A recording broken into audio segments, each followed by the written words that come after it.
ABC coaching YouTube channel में आप सभी का स्वागत है। बच्चों, इस वीडियो में क्लास 11th सब्जेक्ट केमिस्ट्री के most important VBI objective question देखने वाले हैं, जो कि आज के बोर्ड एग्जाम के लिए बहुत ही महत्वपूर्ण है। तो सभी विद्यार्थी इस वीडियो को शुरू से लेकर अंत तक जरूर देखेंगे।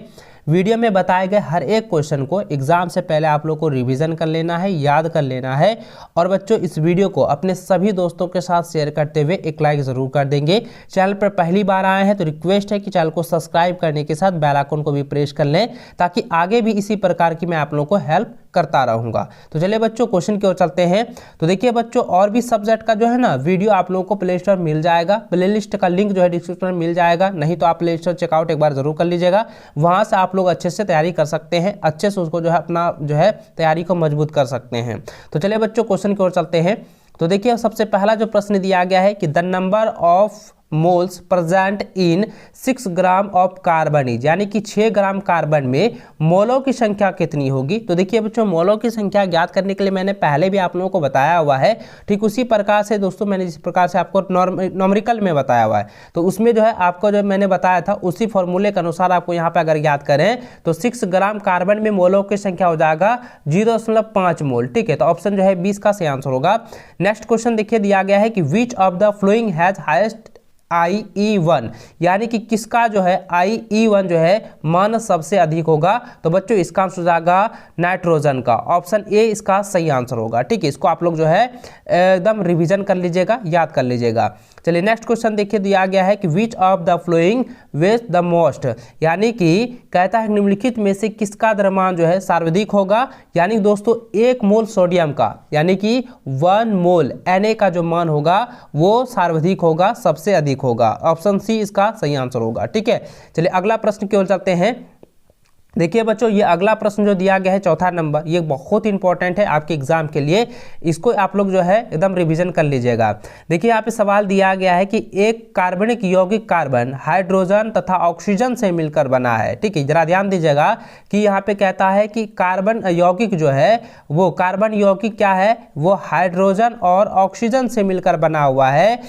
तत्वों के विश्लेषण से कार्बन जो है 38.71% एवं हाइड्रोजन जो है 9.67% प्राप्त होता है। तो इसका मूलानुपाती सूत्र होगा। तो देखिए बच्चों, यहाँ पे जरा ध्यान दीजिएगा, यहाँ पे साफ साफ बताया गया है कि कार्बन यौगिक जो है वो हाइड्रोजन और ऑक्सीजन से मिलकर बना हुआ है, यानी कि CH3O हो जाएगा। तो यही इसका आंसर होगा। तो ऑप्शन नंबर सी इसका सही आंसर होगा, CH3O। ठीक है, इसको आप लोग याद कर लीजिएगा। चलिए अगला प्रश्न देखिए दोस्तों, दिया गया है कि कहता है कि निम्नलिखित में से किसमें कार्बन परमाणुओं की संख्या 6 ग्राम कार्बन C12 में उपस्थित कार्बन परमाणुओं की संख्या के बराबर होगी। तो इसका आंसर आएगा 8.0, यानी कि 8.0 ग्राम मेथेन में। ठीक है, ऑप्शन नंबर जो है बी इसका सही आंसर होगा। अगला प्रश्न देखिए, दिया गया है कि उस विलयन की मोललता ज्ञात कीजिए जिसमें 8.25 ग्राम HCl, यानी कि हाइड्रोजन क्लोराइड गैस में 500 ग्राम जल में घुली है। तो देखिए बच्चों, इसका अगर फॉर्मूला के अनुसार ज्ञात करें तो इसका आंसर आएगा 1m। ठीक है, तो ऑप्शन नंबर जो है 20 का सही आंसर होगा। चलिए नेक्स्ट क्वेश्चन की ओर चलते हैं। नेक्स्ट क्वेश्चन जो दिया गया है कि यानी कि सोडियम क्लोराइड में 500 ml जलीय विलयन की मोललता ज्ञात कीजिए जिसमें 5.85 NaCl, यानी कि 5.85 ग्राम जो है सोडियम क्लोराइड को जल की पर्याप्त मात्रा में मिलाकर प्राप्त किया जाता है। तो देखिए बच्चों, इसका अगर हम ज्ञात करेंगे तो जरा ध्यान दीजिएगा, यहाँ पे कितना है, यहाँ पे देखिए 500 ml है और यहाँ पे कितना है 5.85 जो है यहाँ पे NaCl जल की पर्याप्त मात्रा दी गई है। तो इसका अगर हम फॉर्मूला ज्ञात करेंगे तो इसका आंसर क्या हो जाएगा, 0.5 मोल प्रति लीटर हो जाएगा। ऑप्शन जो है ना सी इसका सही आंसर होगा। चलिए नेक्स्ट क्वेश्चन दिया गया कि किसी तत्व में, जो कि यहाँ पे आप देख सकते हैं कि ये जो तत्व दिया गया है 89, 100 और 231 में प्रोटॉन और न्यूट्रॉन एवं इलेक्ट्रॉनों की संख्या होगी। तो देखिए बच्चों, यहाँ पे जरा ध्यान दीजिएगा, बहुत इंपॉर्टेंट क्वेश्चन है, जरा ध्यान दीजिएगा। ये जो 89 है ना, ये जो 89 है, ठीक है। आप यहाँ पे देखेंगे ये जो 89 है, यह 89 जो क्या है वो क्या है, प्रोटॉन है। ठीक है, ये क्या है, प्रोटॉन है। और दोस्तों इसको आप लोग डिवाइड कर दीजिएगा तो 89 और यहाँ पे डिवाइड कीजिएगा, यानी 231 में जो है 89 को घटाइएगा तो कितना हो जाएगा, 142। तो यहाँ पे 142 क्या हो जाएगा, न्यूट्रॉन हो जाएगा। 142 क्या हो जाएगा, वो न्यूट्रॉन हो जाएगा। और इलेक्ट्रॉन कितना हो जाएगा, ये 89 जो है वो इलेक्ट्रॉन हो जाएगा। ठीक है, क्योंकि प्रोटॉन और न्यूट्रॉन क्या होता है, वो समान होता है।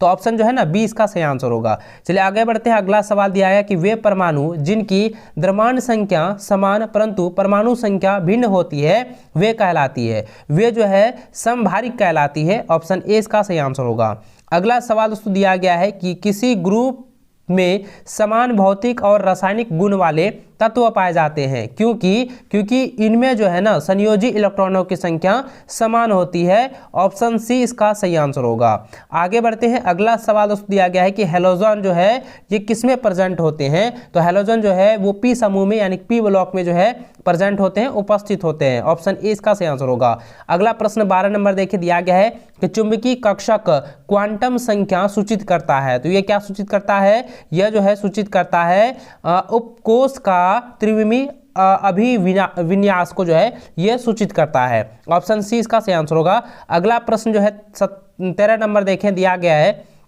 कि इनमें से कौन सा सेट आइसो इलेक्ट्रॉनिक स्पीसीज को निरूपित करती है जिसमें कि परमाणु संख्या F बराबर जो है यानी कि 9 है, क्लोरीन जो है 17 है, सोडियम जो है 11 है, मैग्नीज जो है वो 12 है और एल्युमिनियम 13 है। यहाँ पे कैल्शियम, यहाँ पे पोटेशियम जो है वो 19 है, कैल्शियम जो है आपका दिया हुआ है 20 और इस सल्फ्यूरिक जो है वो कितना है, वो 21 है। ठीक है, तो इस प्रकार से दोस्तों यहाँ पे जो है आइसो इलेक्ट्रॉनिक स्पीसीज जो है निरूपित कर रही है जिसमें कि परमाणु संख्या इस प्रकार से दिया गया है। तो बच्चों इसमें जो आंसर होगा ना जरा ध्यान दीजिएगा कि ये क्या हो जाएगा, जरा ध्यान देंगे, ये जो सोडियम है, ठीक है, पोटेशियम जो है वो उच्च मान में होगा। तो उच्च मान में जिस तरह से उच्च मान से को लेकर निम्न की ओर जाएंगे तो उच्च से लेकर निम्न की ओर जाएंगे, तो इसमें भी उच्च से लेकर निम्न की ओर आप लोगों को बढ़ना है। तो ऑप्शन जो है ना ए इसका सही आंसर होगा। K plus Ca2 plus SC3 plus और क्लोरीन जो होगा वो क्षारी के रूप में चल जाएगा, अम्ल से क्षार की ओर, तो यहाँ पे क्या हो जाएगा, Cl माइनस हो जाएगा। ठीक है, तो ऑप्शन ए इसका सही आंसर होगा। चलिए नेक्स्ट क्वेश्चन की ओर चलते हैं। अगला प्रश्न देखिए दिया गया है कि समान कक्षक के इलेक्ट्रॉनों में विभेद कर सकते हैं, तो किस प्रकार से चुंबकीय कक्षक क्वांटम संख्या के रूप में जो है विभेद कर सकते हैं। ऑप्शन सी इसका सही आंसर होगा। अगला सवाल दोस्तों 15 नंबर देखिए दिया गया है कि कोई वस्तु जिसका द्रव्यमान जो है 10 mg है, ठीक है, जिसका द्रव्यमान क्या है 10 mg है और 100 मीटर प्रति सेकंड की गति से गतिशील है, वस्तु से जुड़ी तरंगदैर्घ्य का मान होगा। देखिए इसका जो है तरंगदैर्घ्य का मान ज्ञात करेंगे। mg को सबसे पहले मीटर प्रति सेकंड को जो है ना एकदम जो है मीटर में बदल देना है। ठीक है, इसको अगर मीटर में बदलेंगे और इसको निकालेंगे तो इसका जो फॉर्मूला होता है बच्चों, आपको मैंने पहले भी बताया था कि अगर 10 mg और 100 मीटर प्रति सेकंड रहे तो आपको डायरेक्ट लगा देना है कि 6.63 गुना 10⁻⁻31 जो है मीटर होगा। ठीक है, तो इसको आप लोग जो है ना नोट कर लीजिएगा। ऑप्शन जो है ना ए इसका सही आंसर होगा, इसको आप लोग याद कर लेंगे। चलिए अगला प्रश्न देखिए 16 नंबर दिया गया है कि इनमें से कौन किसी जो है परमाणु में परमाणुओं की संख्या को निरूपित करता है, तो इसका आंसर हो जाएगा प्रोटॉनों की संख्या निरूपित करता है। ऑप्शन बी इसका सही आंसर होगा। अगला सवाल दिया गया है कि N2 प्लस में अयुगल इलेक्ट्रॉनों की संख्या है, तो अयुगल इलेक्ट्रॉनों की संख्या कितनी है, 1 है। ऑप्शन बी इसका सही आंसर होगा। अगला सवाल दोस्तों 18 नंबर दिया गया कि 35 डिग्री सेल्सियस ताप तथा 1.2 बार दाब पर 120 ml धारिता वाले पात्र में गैस की निश्चित मात्रा भरी है। यदि 35 डिग्री सेल्सियस पर गैस को 180 ml धारिता वाले पास्कल में स्थानांतरित किया जाता है तो गैस का दाब क्या होगा। तो इसमें दोस्तों गैस का दाब क्या होगा बच्चों, इसमें गैस का दाब जो है घटेगा। ठीक है, इसमें क्या होगा, गैस का दाब जो है घट जाएगा, तो इसका आंसर क्या हो जाएगा, 0.8 बार हो जाएगा। ऑप्शन ए इसका सही आंसर होगा। चलिए नेक्स्ट क्वेश्चन देखिए दोस्तों 19 नंबर दिया गया है कि किस ताप पर गैस की निश्चित मात्रा का दाब उसके आयतन के व्युत्क्रमानुपाती होता है, यह कथन किसका है या यह कौन सा नियम है।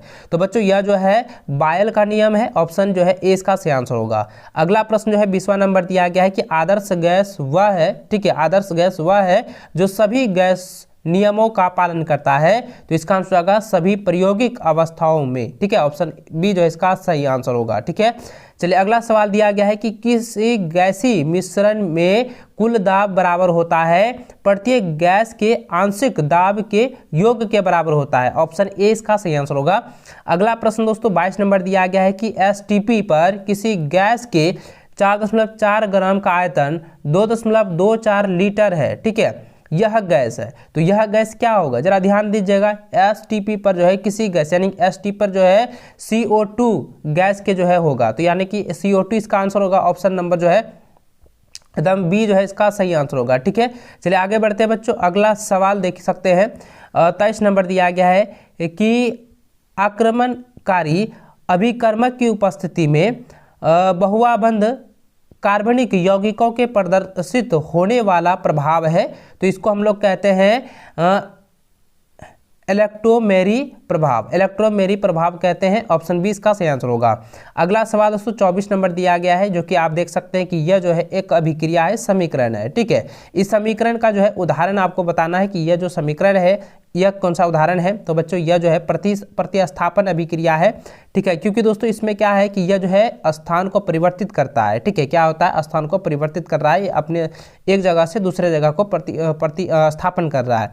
तो ऑप्शन जो है ना 20 का सही आंसर होगा, प्रतिस्थापन अभिक्रिया। अगला सवाल जो कि बहुत इंपॉर्टेंट है, इस बार आने के पूरे चांसेस हैं, कि कहता है कि इसमें जो है यूपीएक नाम आपको बताना है, जो कि आप देख सकते हैं कि यह जो है ना इसमें 3 गो जो है इथेन है, 3 गो इथिल है और 2 गो जो है इसमें हेक्सिन है। ठीक है, तो यहाँ पे क्या हो जाएगा बच्चों, ये जो समीकरण दी गई है, ठीक है, ये जो बेंजीन दिया गया है, इसमें यूपीएक नाम क्या हो जाएगा, इसमें ऑप्शन नंबर ए इसका सही आंसर होगा, क्योंकि इसमें जो है ना 3 एथिल और 2 हेक्सिन है। ठीक है, ऑप्शन जो है ए इसका सही आंसर होगा। अगला सवाल दोस्तों दिया गया है कि इनमें से कौन जो है इलेक्ट्रॉन गारी नहीं है। तो इलेक्ट्रॉन गारी नहीं है, तो बच्चों इसमें क्या हो जाएगा AlCl3। ठीक है, एल्युमिनियम क्लोराइड। ऑप्शन जो है सी इसका सही आंसर होगा। अगला सवाल दिया गया कि इनमें से किस तत्व का इलेक्ट्रॉनिक विन्यास जो है Ar4s1 3d10 है। तो बच्चों इसका आंसर होगा कॉपर का, Au। ठीक है, ऑप्शन ए इसका सही आंसर होगा कॉपर। इसको आप लोग जो है याद कर लेंगे। अगला प्रश्न देखिए 28 नंबर जो दिया गया है, कहता है कि कार्बन धनायन के अस्थायित्व का सही क्रम है। तो दोस्तों ऑप्शन ए इसका सही आंसर होगा, जो कि आप यहाँ पे देख सकते हैं कार्बन धनायन के अस्थायित्व का सही क्रम को। ठीक, इसको आप लोग जो है ना नोट कर लीजिए, एग्जाम में आएगा। चलिए अगला प्रश्न देखिए 29 नंबर दिया गया है कि तत्वों के आवर्त वर्गीकरण का उदाहरण है या आधार है। तो यहाँ पे आवर्त वर्गीकरण का आधार क्या हो जाएगा, परमाणु संख्या हो जाएगा। ऑप्शन ए इसका सही आंसर होगा। अगला सवाल दोस्तों देख सकते हैं यहाँ पे दिया गया है कि CH3OCH3 तथा CH3CH2OH यानी कि यह जो है ये दोनों क्या है, वो किस श्रृंखला से बिलोंग करती है। तो ये दोस्तों CH3OCH जो है वो क्रियात्मक समूह समावयव है, और यहाँ पे जरा ध्यान दीजिएगा ये भी क्या है, क्रियात्मक समूह समावयव है। तो ऑप्शन जो है ए इसका सही आंसर होगा। ठीक है, चलिए अगला सवाल दोस्तों दिया गया है 31 नंबर की क्षारीय धातुओं का समान इलेक्ट्रॉनिक विन्यास होगा। तो इसका आंसर हो जाएगा NS1 हो जाएगा। ऑप्शन बी इसका सही आंसर होगा। अगला सवाल है कि क्षारीय धातु ऑक्सीजन अथवा वायु से अभिक्रिया कर बनाती है। तो यह जो है क्षारीय ऑक्साइड बनाती है। ऑप्शन बी इसका सही आंसर होगा। अगला सवाल है कि KO2 में K का ऑक्सीकरण अवस्था है। तो ऑक्सीकरण अवस्था क्या हो जाएगा बच्चों, यहाँ पे +2 हो जाएगा। ठीक है, ऑप्शन सी इसका सही आंसर होगा। अगला सवाल है कि सोडियम लौ में कौन सा रंग प्रदर्शित करता है। तो दोस्तों गोल्डन येलो। ठीक है, गोल्डन येलो जो है रंग प्रदर्शित करता है। ठीक है, यानी कि दोस्तों सोना कलर। ठीक है, सोना कलर आप कह सकते हैं, सोना कलर जो है प्रदर्शित करता है। चलिए अगला सवाल 35वां नंबर दिया गया है कि साल्वे प्रक्रिया से बनाया जाता है। तो साल्वे प्रक्रिया से सोडियम कार्बोनेट को बनाया जाता है। ऑप्शन ए इसका सही आंसर होगा। ठीक है, तो इस प्रकार से दोस्तों इस वीडियो में मैंने जितने भी क्वेश्चन आपको बताए हैं इसको आप लोग अच्छे से रिवीजन कर लीजिएगा, एग्जाम में आने के चांसेस हैं। ठीक है, तो चलिए बच्चों इस वीडियो में अंत तक बने रहने के लिए बहुत बहुत धन्यवाद। जय हिंद, वंदे मातरम।